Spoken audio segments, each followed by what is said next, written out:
ወደ ዋሻው ወሰዳ 3 ዕውራን ልጆቿን አወጣችላቸው።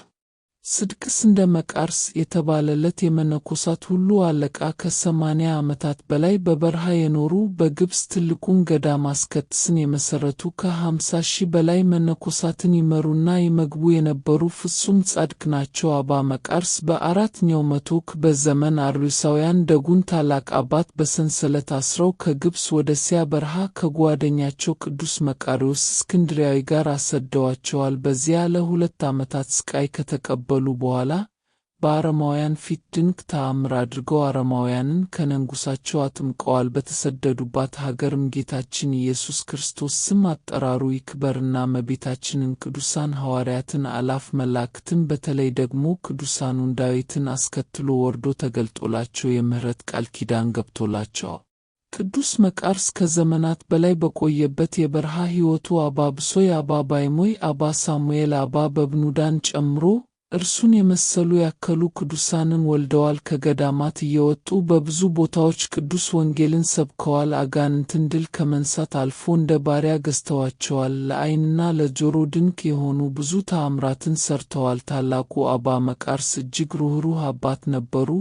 በአንድ ወቅት አንዲት ዘመሚት ነክሳቸው ገደሎት። ነገር ግን ወዲያው ተጸጽተው ስለ ትንጆ ነፍስ ወደ በረሃ ወንዝ ወርደው ሥጋቸውን ለዘመሚቶች ሰጥተው ዘመሚቶቹ እየነከሳቸው 6 ወር ኖረዋል። ከ6 ወር በኋላም ወደ ገዳማቸው ሲመለሱ ምን እንደሆኑና የት እንደነበሩ ማንም አላወቀም ነበር። አንድ ቀንም በበዓታቸው ሳሉ አንዲት ሴት ጅብ መጥታ የአባታችንን ቀሚስ ይዛ እየጎተተች ወደ ዋሻው ወሰዳ 3 ዕውራን ልጆቿን አወጣችላቸው። የእግዚአብሔርን ሥራ እያደነቁ በግልገሎቹ ዓይን ውስጥ ምራቃቸውን ተፍተው በክርስቶስ መስቀል አምሳል ሲያማትቡባቸው ወዲያውም ድነው ከእናታቸውም ጋር ይጫወቱ ጀመር። አባ መቃርስም እግዚአብሔርን እያመሰገኑ ወደ በዓታቸው ተመለሱ። እናቲቱ ጅብም የበግ አጎዛ አምጥታ ሰጣቻቸውና የመኝታቸው ምንጣፍ አደረጉት። በአንድ ወቅት በግብፅ ሀገር ታላቅ ረሃብ ተከስቶ ሊቀ ጳጳሳቱ አባ ጢሞቴዎስ መልእክተኛ በመላክ አብረው ጸሎት እንዲያደርጉ ጠየቋቸው። አባ መቃርስም ሄደው በጋራ ቢጸልዩ ዕለቱን ሕዝቡ በቃን በጎርፍ እንዳናልቅ እስኪል ድረስ ዘንቦላቸዋል። ታላቁ አባ መቃርስ ከእስክንድርያው መቃርዮስ ጋር ያሳለፉት ታሪክም በቅዱሳት መጻሕፍት ይጠቀሳል።